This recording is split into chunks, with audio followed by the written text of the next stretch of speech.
ಇವತ್ತಿನ ಸಂಚಿಕೆಯಲ್ಲೂ ಕೂಡ ಒಂದು ಉಪಯುಕ್ತವಾದಂಥ ಸಸ್ಯದ ಬಗ್ಗೆ ವಿಚಾರಗಳನ್ನು ತಿಳ್ಕೊಳ್ಳೋಣ. ಈ ಸಸ್ಯವನ್ನು ಕೂಡ ನೀವು ಆಹಾರಗಳಲ್ಲಿ ಮಾತ್ರ ಬಳಸ್ತಾ ಇರ್ತೀರಾ. ಇದು ನಿಮ್ಮ ಮನೆಯ ಪಾಟ್ಗಳಲ್ಲಿ ಕೂಡ ಬೆಳೆದಿರ್ತೀರ, ಮನೆ ಹಿಂದೆಗಡೆ ಕೂಡ ಬೆಳೆದಿರ್ತೀರ. ಆದರೂ ಇದು ಯಾವ ಉಪಯೋಗಕ್ಕೆ ಬರುತ್ತೆ ಅನ್ನೋದು ಮಾತ್ರ ನಿಮಗೆ ಗೊತ್ತಿರೋದಿಲ್ಲ. ಅಂಥ ಸಸ್ಯ ಅಂತ ಹೇಳಿದ್ರೆ ದೊಡ್ಡ ಪತ್ರೆ. ಈ ದೊಡ್ಡ ಪತ್ರೆನ ಸಾಮಾನ್ಯವಾಗಿ ರುಚಿಕರವಾದಂಥ ಅಡುಗೆ ಮಾಡೋದ್ರಲ್ಲಿ ನೀವು ಬಳಸ್ತಾ ಇರ್ತೀರ. ದೊಡ್ಡ ಪತ್ರೆ ಬಜ್ಜಿಯನ್ನು ಮಾಡ್ಕೊಳ್ಬೋದು, ದೊಡ್ಡ ಪತ್ರೆ ತಂಬುಳಿಯನ್ನು ಮಾಡ್ಬೋದು, ದೊಡ್ಡ ಪತ್ರೆ ಚಟ್ನಿಯನ್ನು ಮಾಡ್ಬೋದು. ಎಷ್ಟು ರುಚಿಕರವಾಗಿರುತ್ತೆ ಅಂದರೆ ಆ ರುಚಿ ಜೊತೆಗೆ ನಿಮ್ಮ ಆರೋಗ್ಯವನ್ನು ಕೂಡ ಇದು ಕಾಪಾಡುತ್ತೆ ಅಂತ ಹೇಳೋದ್ರಲ್ಲಿ ಎರಡು ಮಾತಿಲ್ಲ. ಈ ದೊಡ್ಡ ಪತ್ರೆಯ ರಸವನ್ನು ನೀವು ತೆಗೆದುಕೊಂಡು ಅದಕ್ಕೆ ಸ್ವಲ್ಪ 1-2-3 ಹನಿ ಜೇನು ಸೇರಿಸಿ 1 ಚಮಚದಷ್ಟು ರಸವನ್ನು ಮಕ್ಕಳಿಗೆ ಕುಡಿಸ್ತಾ ಬಂದರೆ ಕೆಮ್ಮು, ಶೀತ, ನೆಗಡಿ ಈ ರೀತಿ ಸಮಸ್ಯೆಯಿಂದ ನೀವು ದೂರ ಮಾಡ್ಬೋದು.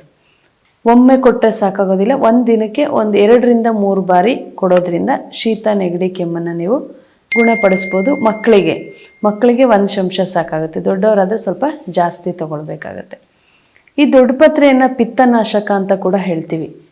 ಯಾರಿಗಾದರೂ ಪಿತ್ತದ ಅಲರ್ಜಿಗಳಿದ್ರೆ, ಅಂದರೆ ಪಿತ್ತ ಅಲರ್ಜಿ ಅಂತ ಹೇಳಿದ್ರೆ ಇದ್ದಕ್ಕಿದ್ದಾಗೆ ಯಾವುದೋ ಒಂದು ಆಹಾರದ ಸಮಸ್ಯೆಯಿಂದಾಗಿ ಅಥವಾ ಯಾವುದೋ ವಿರುದ್ಧ ಆಹಾರ ಸೇವನೆ ಮಾಡಿದ ಕೂಡಲೇ ಪಿತ್ತ ಹೆಚ್ಚಾಗಿರ್ತಕ್ಕಂಥವ್ರು ಮೈಯಲ್ಲಿ ಗಂಧೆಗಳು ಶುರುವಾಗತ್ತೆ.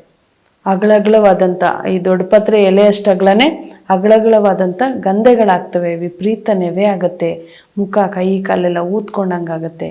ಇಂಥ ಸಂದರ್ಭಗಳಲ್ಲಿ ಎಷ್ಟೋ ಸಮಸ್ಯೆಗಳನ್ನ ಅವರು ಎದುರಿಸ್ತಾ ಇರ್ತಾರೆ. ಅಂಥವರು ಈ ದೊಡ್ಡ ಪತ್ರೆಯನ್ನು ಸೇವನೆ ಮಾಡೋದರಿಂದ, ಅಂದರೆ ಈ ದೊಡ್ಡ ಪತ್ರೆಯ ರಸವನ್ನು ಕುಡಿದು ಪತ್ರೆಯನ್ನು ಅರೆದು ಮೈಗೆ ಲೇಪನ ಮಾಡಿ ಮೃದುವಾಗಿ ಮಸಾಜ್ ಮಾಡೋದ್ರಿಂದ ತಕ್ಷಣವೇ ಆ ಪಿತ್ತಗಂಧೆಯನ್ನು ನಿವಾರಣೆ ಮಾಡ್ಕೊಳ್ಬೋದು. ಹಾಗೆ ಈ ದೊಡ್ಡ ಪತ್ರೆಯ ತಂಬುಳಿಯನ್ನು ಮಾಡಿ ಸೇವನೆ ಮಾಡ್ತಾ ಬಂದಿದ್ದೆ ಆದರೆ ಕಿಡ್ನಿ ಸ್ಟೋನ್, ಮೂತ್ರಪಿಂಡದ ಕಲ್ಲನ್ನು ನೀವು ನಿವಾರಣೆ ಮಾಡ್ಕೊಳ್ಬೋದು ದೊಡ್ಡ ಪತ್ರೆಯ ತಂಬುಳಿ. ಹಾಗೆ ಈ ದೊಡ್ಡ ಪತ್ರೆಯನ್ನು 10 ದಿನಗಳ ಕಾಲ ನೀವು ಸೇವನೆ ಮಾಡ್ತಾ ಬಂದಿದ್ದೆ ಆದರೆ ಕಾಮಾಲೆಯನ್ನು ನೀವು ನಿವಾರಣೆ ಮಾಡ್ಕೊಳ್ಬೋದು. ಬಿಡದೆ ಸೇವನೆ ಮಾಡಬೇಕು. 10 ದಿನಗಳ ಕಾಲ ದೊಡ್ಡ ಪತ್ರೆಯನ್ನು ಸೇವನೆ ಮಾಡಿದ್ದೆ ಆದರೆ ಕಾಮಾಲೆ ರೋಗವನ್ನು ನೀವು ನಿವಾರಣೆ ಮಾಡ್ಕೊಳ್ಬೋದು. ಹಾಗೆ ಈ ದೊಡ್ಡ ಪತ್ರೆ ನಿಮ್ಮ ಕೆಮ್ಮು, ಶೀತ, ನೆಗಡಿ, ಗ್ಯಾಸ್ಟ್ರಿಕ್, ಅಜೀರ್ಣ, ಪಿತ್ತನಾಶಕ ಎಲ್ಲ ಸಂದರ್ಭಗಳಲ್ಲೂ ನಿಮಗೆ ಇದು ತುಂಬ ಉಪಯೋಗಕಾರಿಯಾಗಿರುತ್ತೆ. ಯಾರಿಗೆಲ್ಲ ಈ ಬಜ್ಜಿ ಬೋಂಡ ತಿನ್ನಬೇಕಂತ ಭಾಳಷ್ಟು ಆಸೆ ಇರುತ್ತೆ ಅಂಥವರು ಈ ದೊಡ್ಡ ಪತ್ರೆ ಬಜ್ಜಿಯನ್ನು ಮಾಡಿ ತಿನ್ನೋದ್ರಿಂದ ನಿಮ್ಮ ಆರೋಗ್ಯ ಏನೂ ಹಾಳಾಗಲ್ಲ. ಆದರೆ ಶುದ್ಧವಾದಂಥ ಎಣ್ಣೆಯಿಂದ ಮಾಡ್ಕೊಳ್ಳಿ. ಒಂದ್ಸಲಿ ಕರೆದಂಥ ಎಣ್ಣೆನ ಮತ್ತೆ ಬಳಸೋಕೆ ಹೋಗ್ಬೇಡಿ. ಈ ದೊಡ್ಡ ಪತ್ರೆ ಬಜ್ಜಿ ನಿಮಗೆ ಯಾವುದೇ ರೀತಿ ತೊಂದರೆ ಕೊಡೋದಿಲ್ಲ. ವೀಕ್ಷಕರೇ, ಇನ್ನೂ ಹೆಚ್ಚಿನ ಮಾಹಿತಿನ ಈ ದೊಡ್ಡ ಪತ್ರೆ ಬಗ್ಗೆ ನೀವು ತಿಳ್ಕೊಳ್ಳಬೇಕು ಅನ್ನೋದಾದರೆ ನಮ್ಮ ಯೋಗವನ ಬೆಟ್ಟದ 108 ಕಾಯಿಲೆಗೆ ತಾವೇ ವೈದ್ಯರಂತಕ್ಕಂಥ ಪುಸ್ತಕವನ್ನು ತರಿಸ್ಕೊಳ್ಳಿ.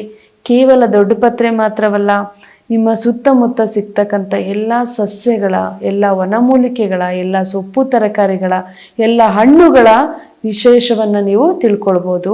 ಯಾವೆಲ್ಲ ಸಮಸ್ಯೆಗಳಿಗೆ ನೀವು ಮನೆಯಲ್ಲೇ ಮದ್ದು ಮಾಡಿಕೊಂಡು ನೀವೇ ನಿಮ್ಮ ಮನೆಗೆ ವೈದ್ಯರಾಗ್ಬೋದು ಅನ್ನೋದ್ರ ಬಗ್ಗೆ ಕೂಡ ಮಾಹಿತಿನ ತಿಳ್ಕೊಳ್ಬೋದು. ಅಷ್ಟೇ ಅಲ್ಲ ವೀಕ್ಷಕರೇ, ಯಾವ ಯೋಗ ಮುದ್ರೆಯಿಂದ ನಿಮ್ಮ ಸಮಸ್ಯೆಗಳನ್ನು ನೀವು ದೂರ ಮಾಡ್ಕೊಳ್ಬೋದು, ಹಾಗೆ ಯಾವ ಯೋಗವನ್ನು ನೀವು ಮಾಡೋದ್ರಿಂದ ಆ ಕಾಯಿಲೆಯಿಂದ ನೀವು ಮುಕ್ತರಾಗ್ಬೋದು, ಹಾಗೆ ಯಾವೆಲ್ಲ ಹಣ್ಣು ತರಕಾರಿಗಳನ್ನು ಸೇವನೆ ಮಾಡೋದ್ರಿಂದ ನಿಮ್ಮ ಸಮಸ್ಯೆಗಳನ್ನು ನೀವು ನಿವಾರಣೆ ಮಾಡ್ಕೊಳ್ಬೋದು. ಹೀಗೆ ಹಲವಾರು ರೀತಿಯ ಮಾಹಿತಿಗಳನ್ನು ನೀವು ಆ 108 ಕಾಯಿಲೆಗೆ ತಾವೇ ವೈದ್ಯರು ಅಂತಕ್ಕಂಥ ಪುಸ್ತಕದಲ್ಲಿ ತಿಳ್ಕೊಳ್ಬೋದು.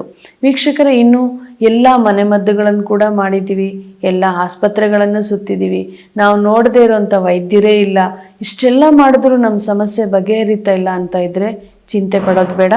ಎಲ್ಲೂ ಗುಣವಾಗದ ಕಾಯಿಲೆಗಳಿಗೆ ಯೋಗವನ ಬೆಟ್ಟ. ನಿಮ್ಮ